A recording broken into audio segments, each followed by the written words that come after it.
Hello, welcome to the Brazilian Health Nut Show. Here you will find cutting-edge information provided by the best experts in the world so you can learn how to burn fat for the rest of your life. BRUNO de GAMA is the Brazilian health nut in a mission to solve the problems you have when trying to lose weight forever. He is a nutritional therapy practitioner, a certified personal trainer, and a holistic lifestyle coach by the Czech Institute.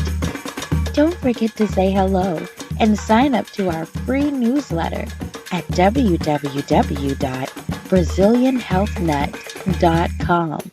Let's go.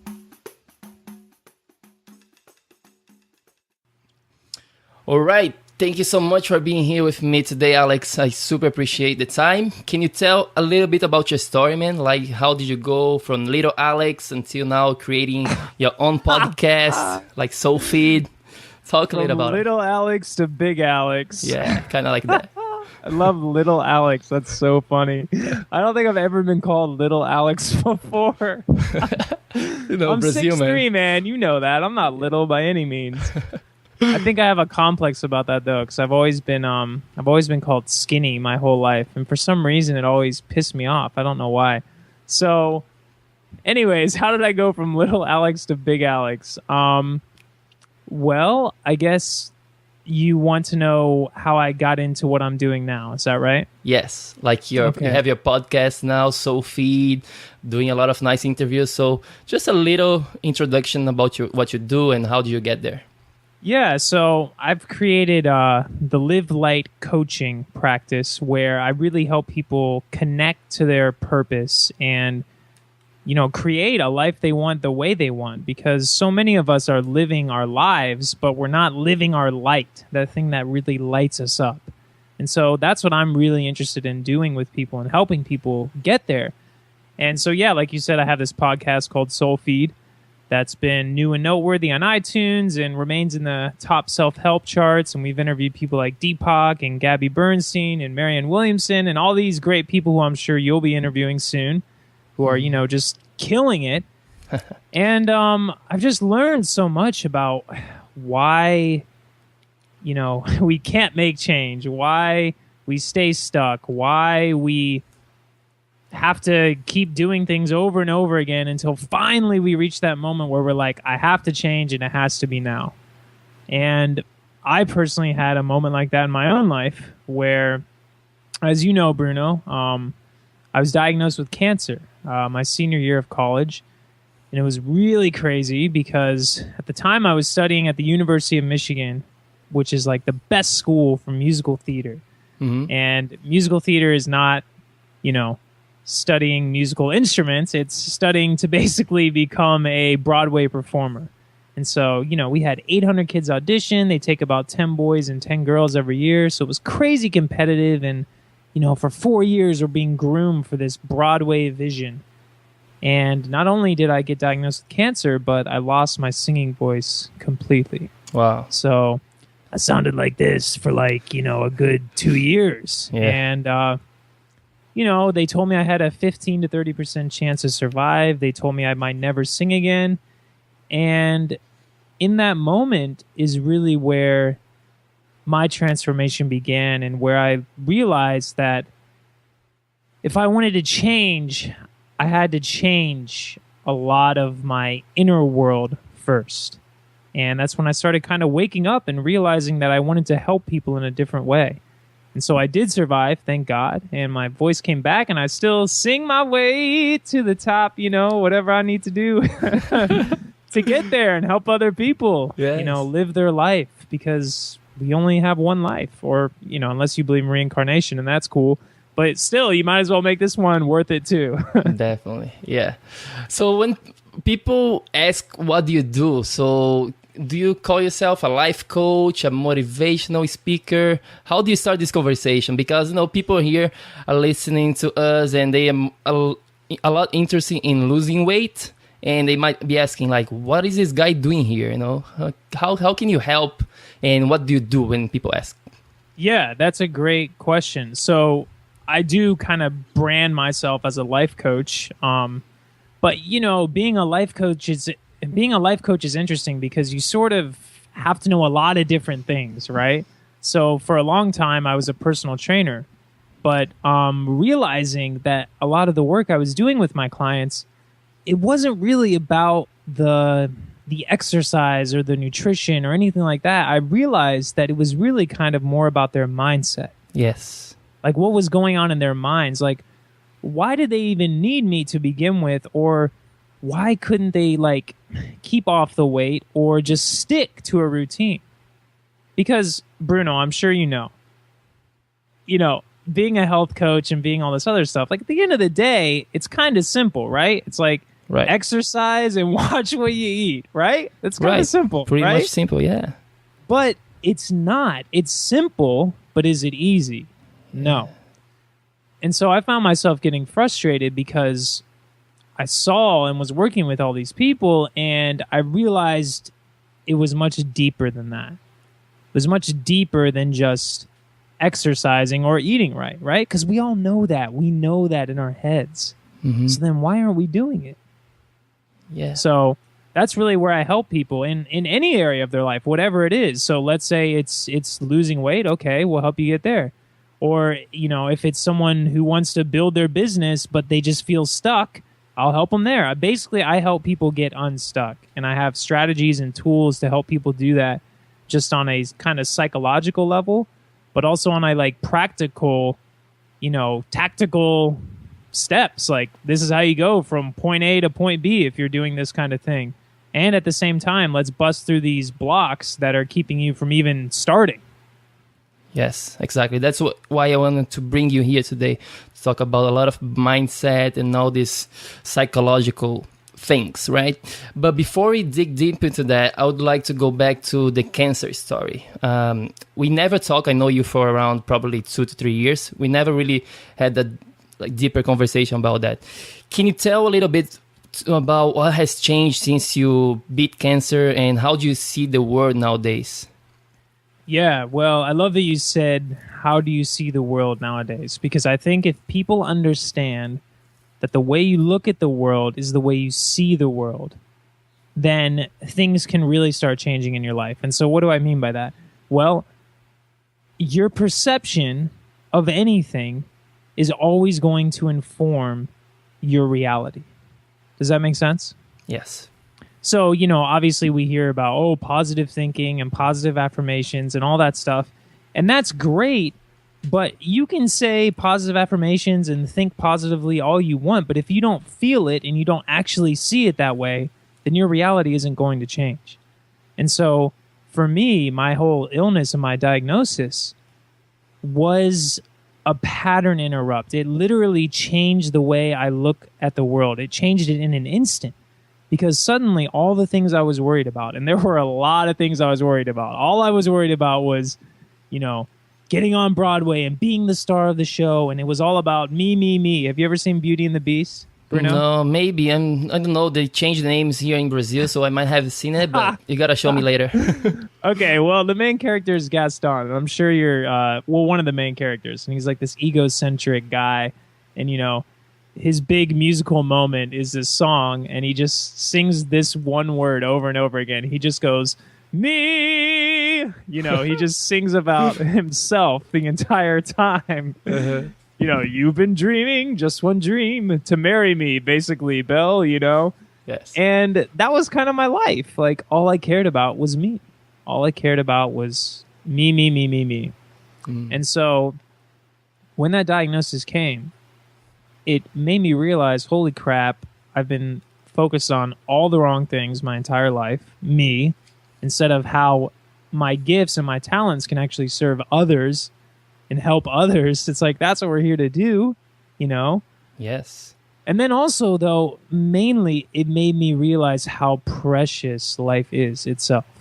And I know that sounds so cliche, but when you're in sort of these life or death moments where you're told something like 15 to 30% chance, you realize that, wow, life is a gift, and I've been taking it for granted my entire life. And the only thing I can do now is try to learn how to live in the present like the best I can and try to make it the best I can at any given moment. Awesome, man. So yeah, that's really what happened for me. Yeah.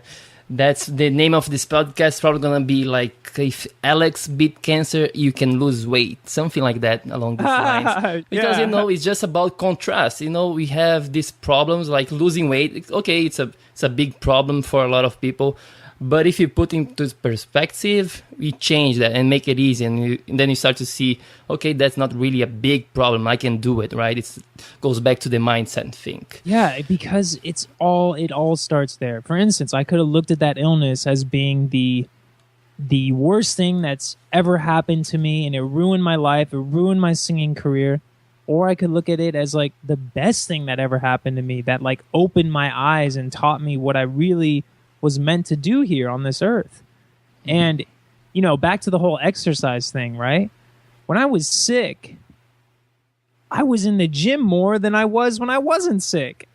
You know what I mean? Yeah. Because, like, it's, again, one of these life or death moments where you realize, holy crap, I must take care of my body, like, to a crazy amount now. Like, I must eat right. I must exercise. I ended up riding 100 miles after 6 rounds of chemotherapy for this cancer research bike ride. And I don't say that to brag, but I just say that to illustrate that, like, look, whatever you're going through, you can get started. And the reason I'm saying this also is because the best way to get started is to attach it to something really, really important. Yeah. You know? So for me, it was like life or death. So I was like, okay, I'm getting on my bike. I'm like getting in the gym. And before that, I was really, really, really healthy. I mean, really healthy. But I upped it even more. Yeah. So I was on a website today, and one of the first thing that comes, it's about purpose, finding a purpose, and you helping people to find their purpose, right? Yeah. That's a buzzword that is out there nowadays. And how can we find our purpose? I cannot not ask you this question. You cannot ask me this question? What do you mean? Like, I have to ask you this question. Sorry. If you English have to ask me this question. Yeah, my English doesn't make sense sometimes. I'm from Brazil. No, I get it. Yeah, well, purpose is definitely a buzzword, right? That's kind of infiltrated our society and culture because we're living in a time now where, fortunately, we have the resources and we have the opportunities that we can create a life based around what we want to do. Not just based around what we think we have to do or what we've been told we have to do or, we have to pay the rent. Like, it's just a different paradigm shift. So designing a life of purpose or finding your purpose, in a sense, is really just figuring out like what you really, really value. And I do this really cool process with all my clients where it's sort of an unconscious process where we figure out like what are your top values, like what are your core values that are unique to you. So Bruno, your words that are going to come up for you are going to be completely different than the words that come up for me. Does that make sense? Yes, for sure. And it's a special process because so often we're trying to consciously think of the answers, but a lot of these answers like are at a more intuitive, unconscious level. And so once you really figure out like what are your top 2 core values, then you can start designing a life around those top 2 core values and figure out how those 2 core values can be used all the time to serve others. To serve others, not just yourself. And so many people have it confused. Like they think their purpose is going to be found in their job or in their salary or in that Broadway role. But that's not where purpose is found. Purpose is found, in something way deeper. Something that's connected to your higher power or your higher self or God, the universe, whatever you want to call it, that lights you up, that makes you feel like you're here for a reason and not just wandering around this earth doing things. Yes. Doing things, right? A human being, not a human doing. Yes, that's so true. That reminds me of an exercise that I also do with clients.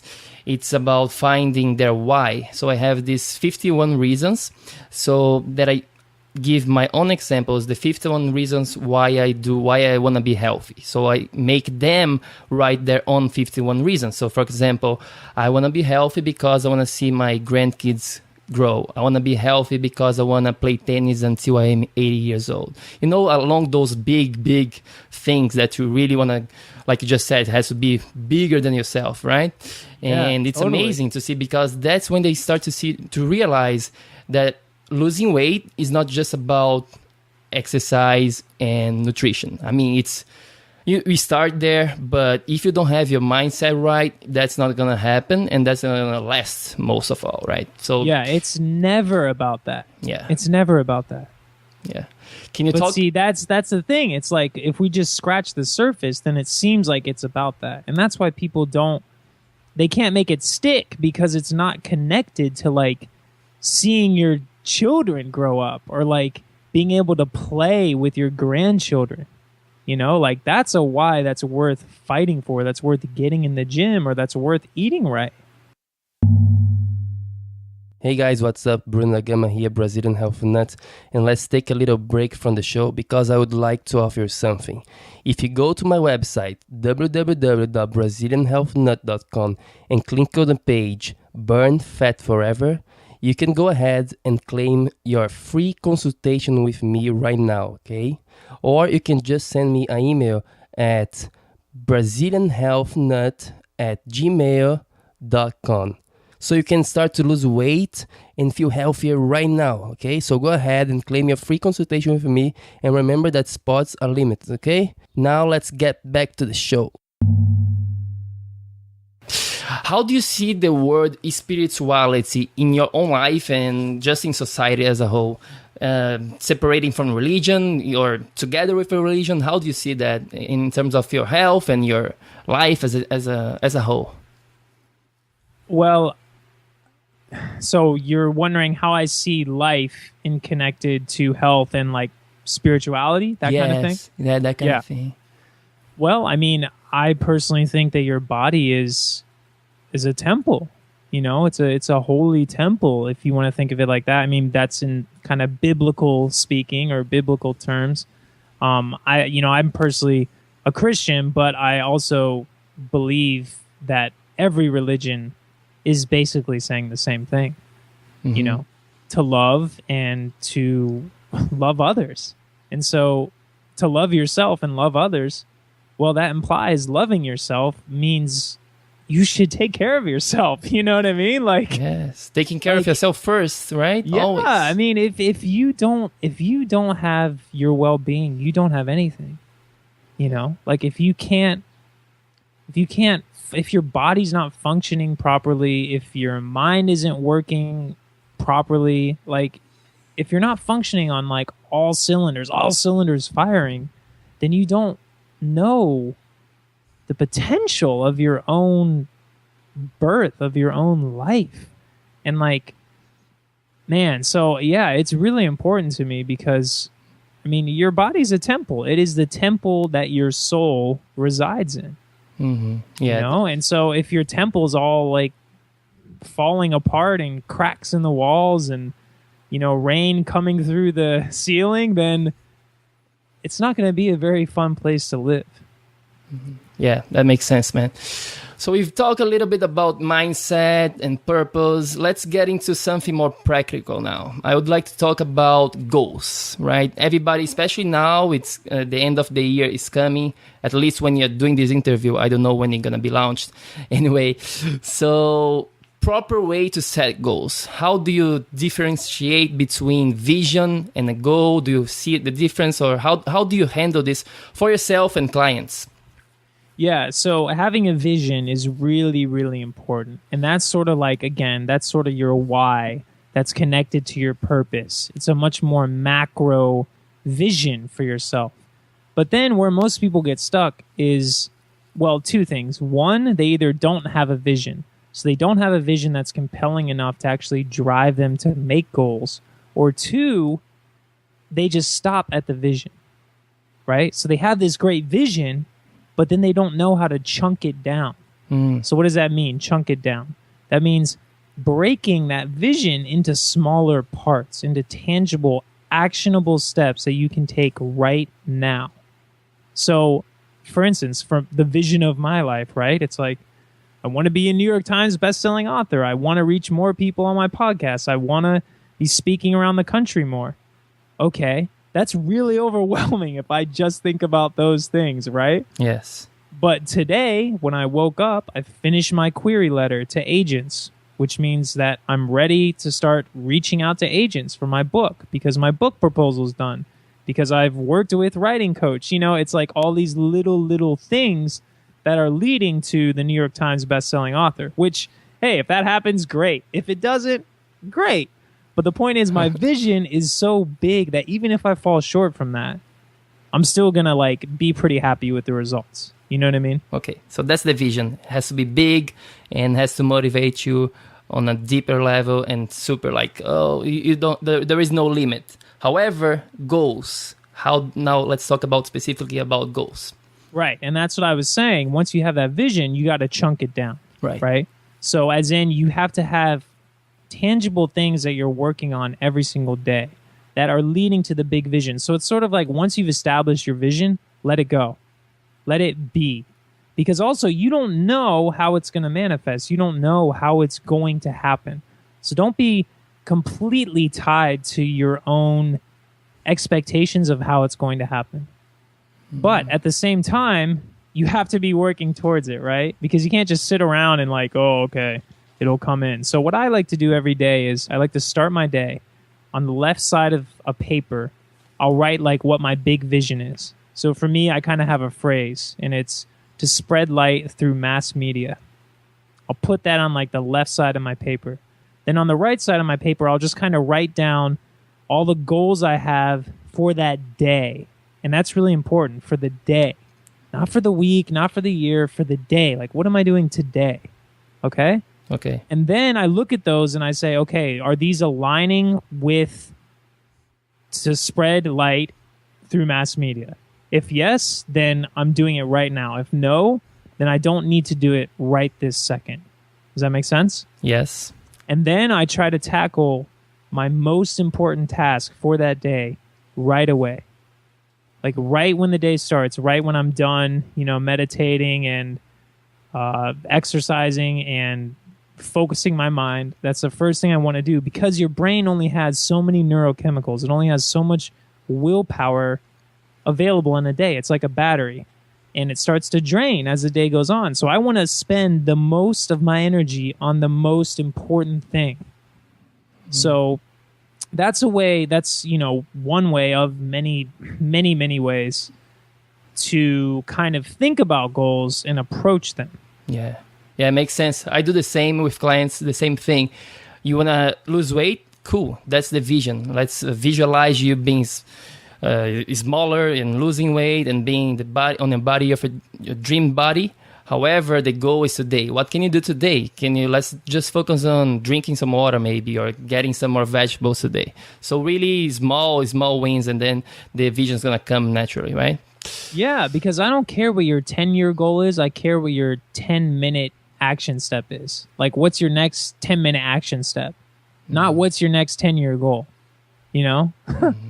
Why change is so hard? Like, why it's so difficult to change our habits? Can you get into a little bit about habits formation? How does that happen?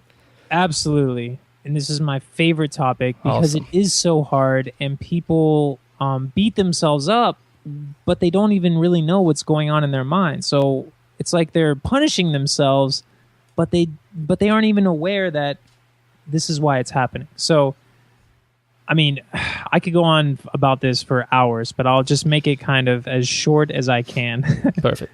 And also in a way that makes sense. So basically your mind, conceptually, if you think of it, it has basically two parts to it, right? The conscious mind and the unconscious mind.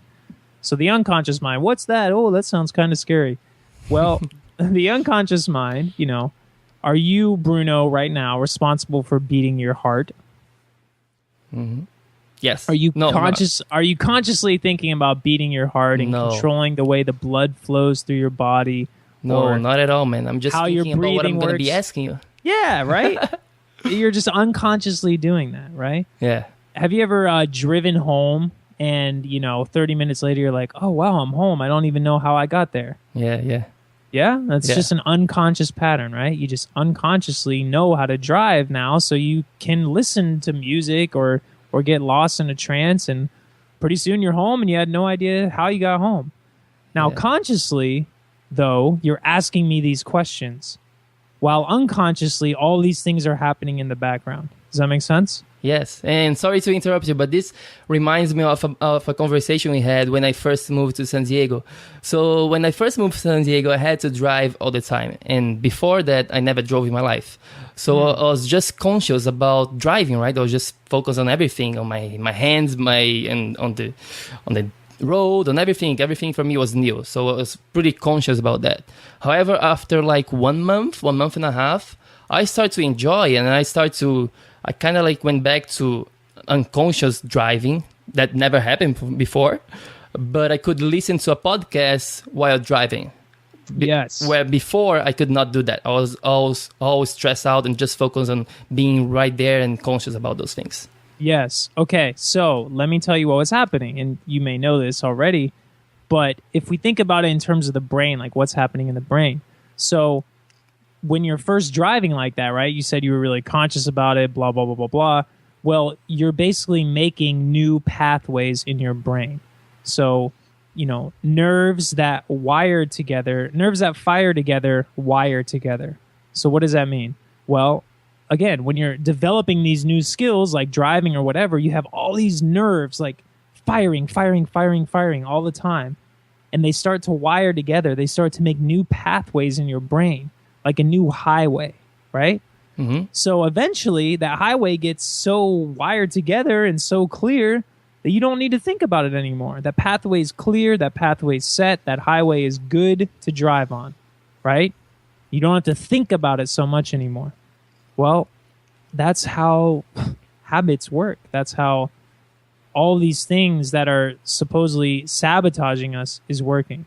So it's not that you're doing something wrong or whatever. It's just that your wiring is very, very strong towards that specific pattern, towards that specific habit.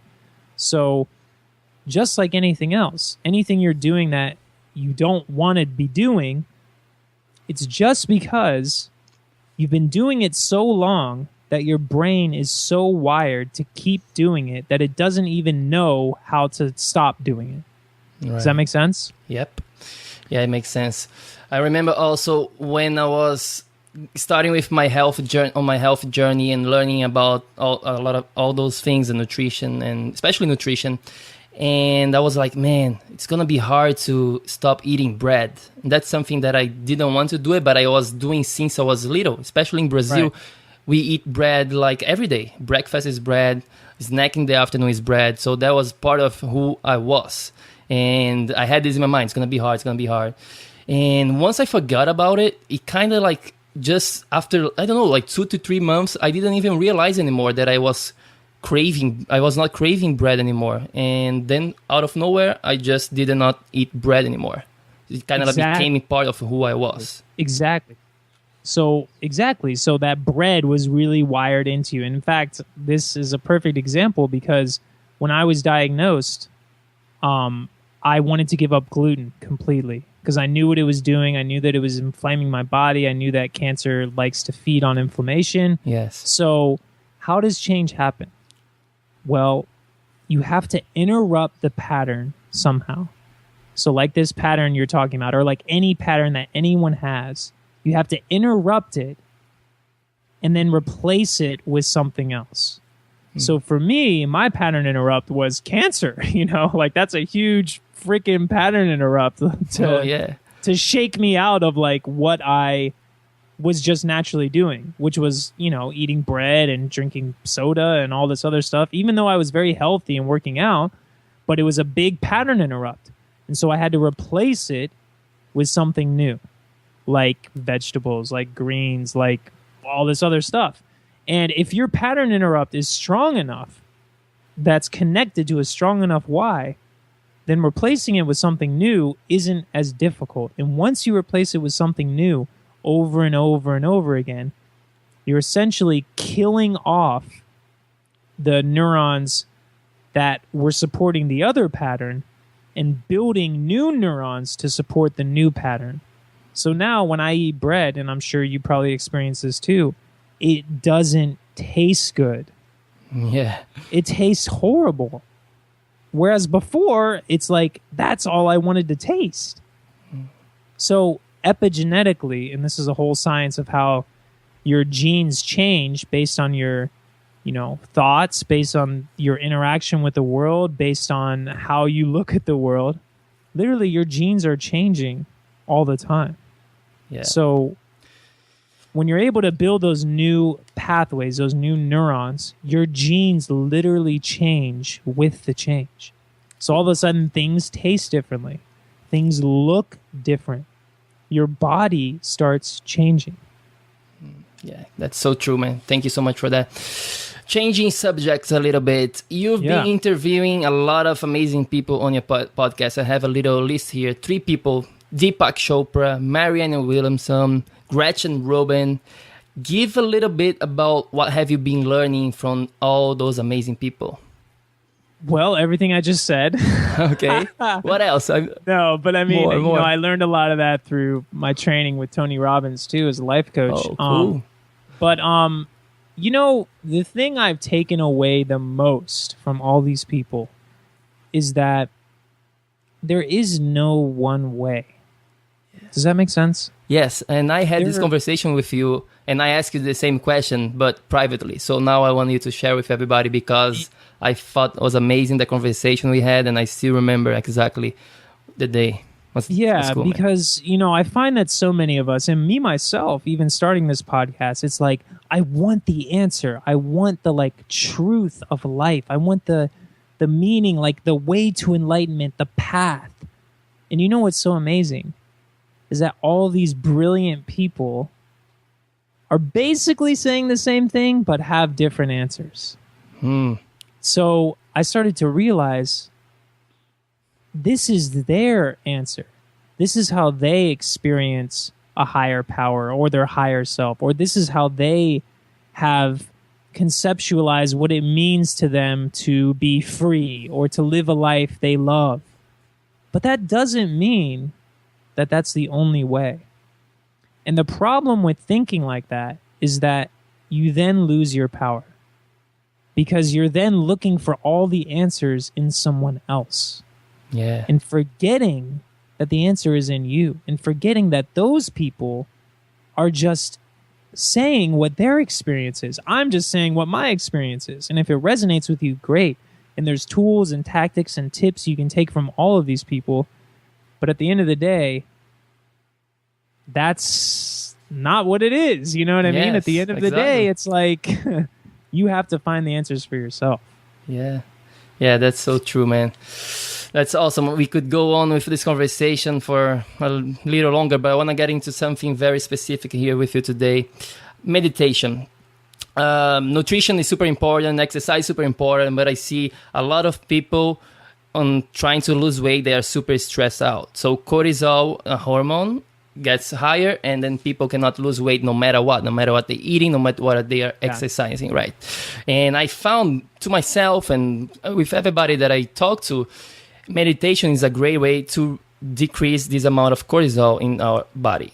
What's the importance of meditation for you, and how do you handle this subject on your own life? Oh man, this could be a whole nother episode. I know, man. Sorry. Gonna bring you back. Gosh, you're making me truncate everything, which is great. But yeah, I mean, I can't even begin to talk about the benefits of meditation. I mean, just from what you're talking about, this idea of cortisol, not as stressed, all that, obviously. But really, the bigger meaning behind meditation for me is that that's where you can start to rewire more effectively.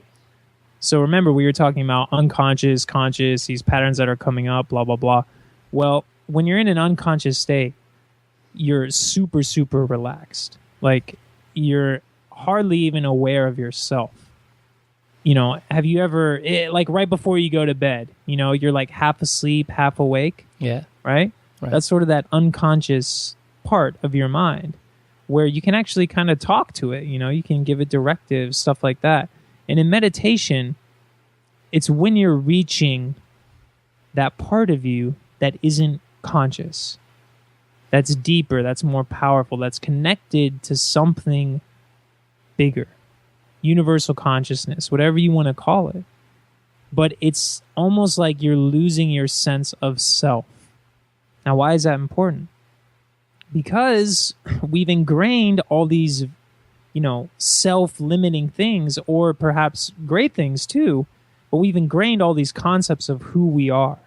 And so, for instance, if you're trying to lose weight or something like that, but you have this concept that you'll just never get there, or that, you just see yourself the way you look in the mirror, which is maybe not the way you want to look, well, then unconsciously, it's not going to map out. Does that make sense? Yeah, keep going. It's all good. So with meditation, one thing I've really been playing around with, and a lot of this comes from the book You Are the Placebo by Joe Dispenza. If anything I'm saying is resonating with you, check out his book because it's so powerful. But a concept with meditation that's really cool that I don't see enough people playing with, that I've been starting to play with clients and, seeing these amazing things happening, is getting into a meditative state, like getting into that relaxed state through meditation, and then rewiring once you're there.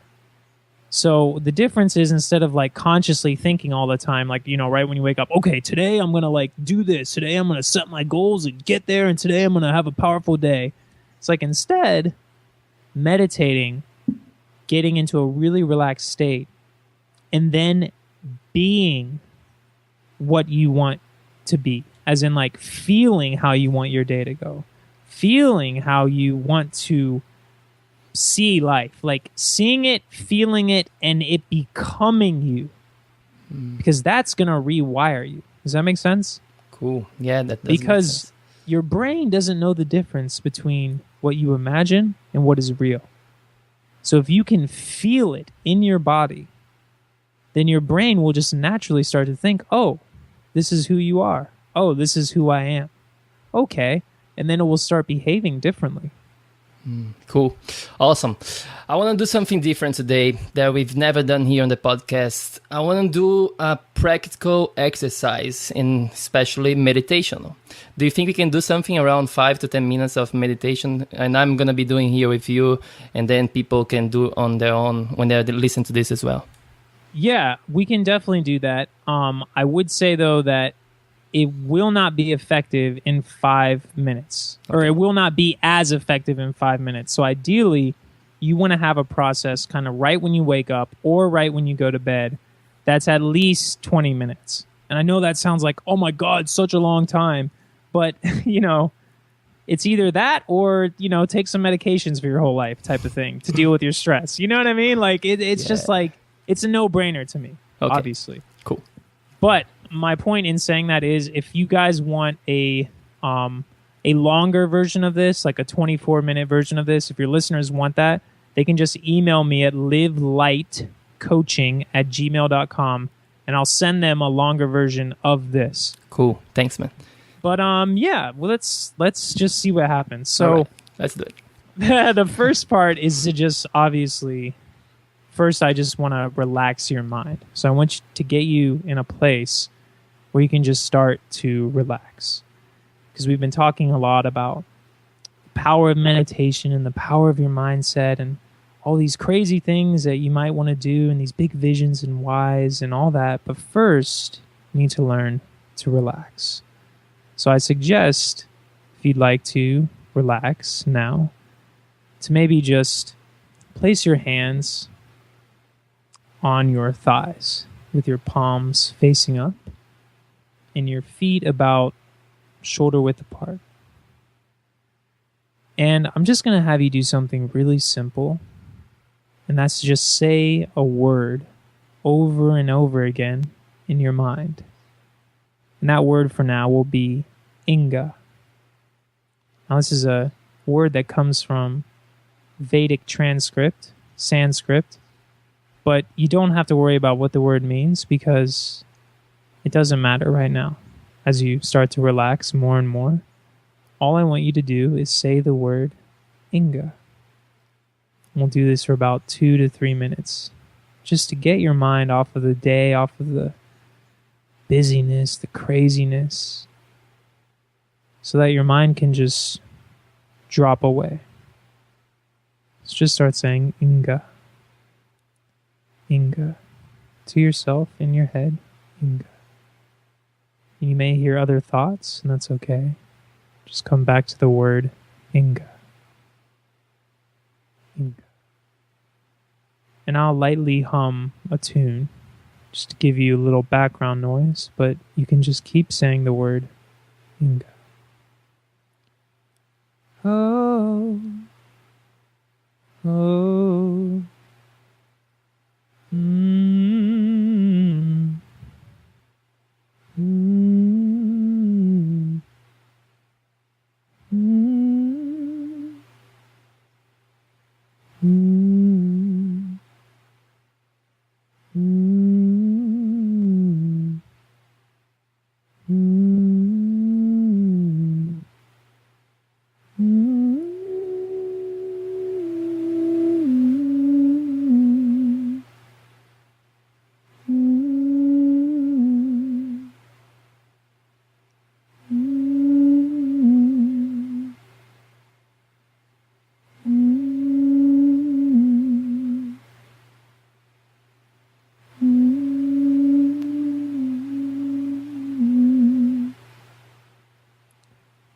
Now,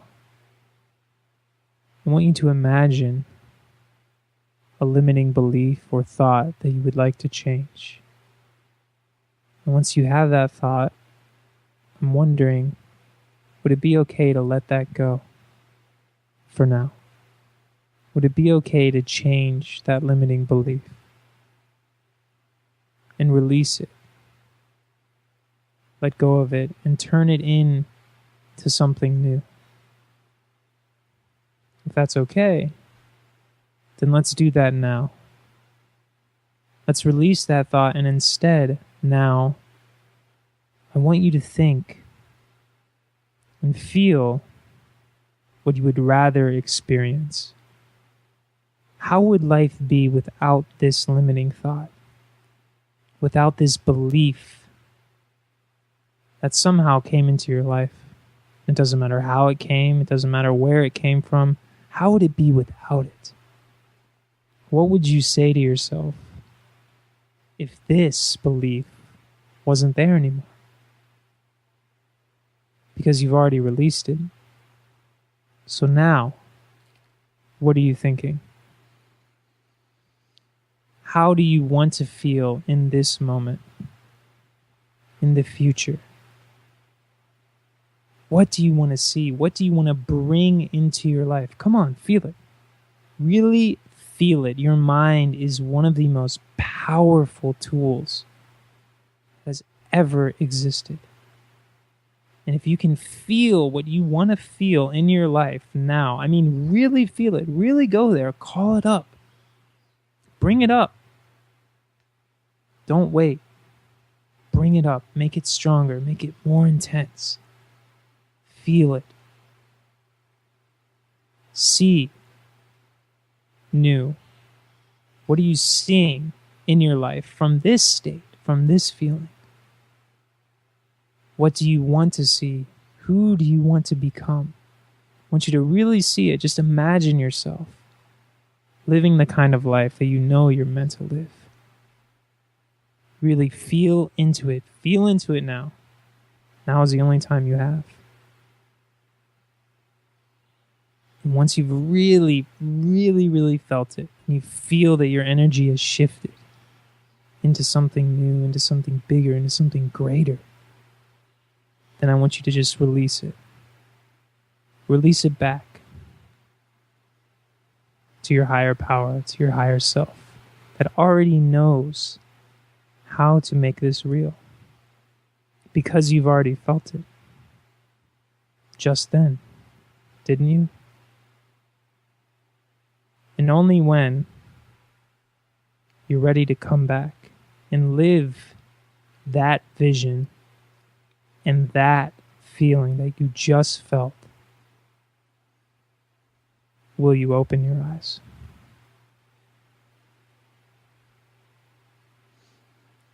Wow, that was great, man. So how'd that feel for you? Oh, I feel like $1 million right now. You know, it's just so relaxed. Yeah. I'm sorry, I'm still out for a little bit here. But No, yeah, that's thanks good. so much, man. That's good.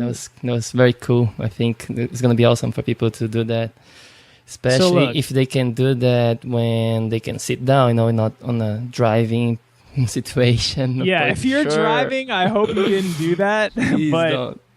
But the point is, look, that was a very, very short process. Yeah. But man, if you know, again, guys, email me at livelightcoaching@gmail.com. I'll send it to you. Or you can text me the word live light to the number 33444, one word, live light. And I'll send you a longer version, because in the longer version, you'll really, really, really feel it. Awesome. And I mean, you just felt it right then. You know what I mean? Yeah, no, definitely. I'm going to put those on the show notes for people to make it easier. Thank you so much for that. Yeah. Anything I haven't asked you that you'd like to share with us? Well, I mean, I think just as a final note, it's like, imagine if you did something like that every single day to start your day. Imagine if you approached your day feeling like that, you know? Mm-hmm. And that took you 5 minutes and it just shifted everything, right? So imagine what you would do if you felt like $1 million. You know what I mean? Yeah. And the problem is, you know, it's going to fade. It doesn't always last. Like, I'm not going to sit here and lie and say, oh, you do that meditation for 20 minutes and you're going to feel like $1 million the entire day. Buy my product now. Like, no, I'm not going to say that, because it's not true. But the more and more you do it, and the more and more you rewire your state, the more and more it becomes a reality. Yeah. Awesome. Anything? Sorry, I'm still out here. I was going to ask you the same question. Anything else you want to share? No, I mean, where can people find you, and what's next for you? What have you been working on? Yeah, you can check out my website, alexkip.com, where you can, get all my free weekly content, all that. You can also check out my podcast, Soul Feed, one word, Soul Feed. And what's next for me is to just help more and more people. I'm building out some online courses where I'm going to help them really bust through these mental things, but also really help them build a brand that they know they just have to birth into this world. So I'm really excited about that. Awesome, man. Thank you so much for being here with me today, Alex. Super appreciate the time, and talk to you soon, brother. All right, brother. Peace. Thanks for listening to the Brazilian Health Nut Show. Go to www.brazilianhealthnut.com for much more information about how to burn fat for the rest of your life. Hasta luego.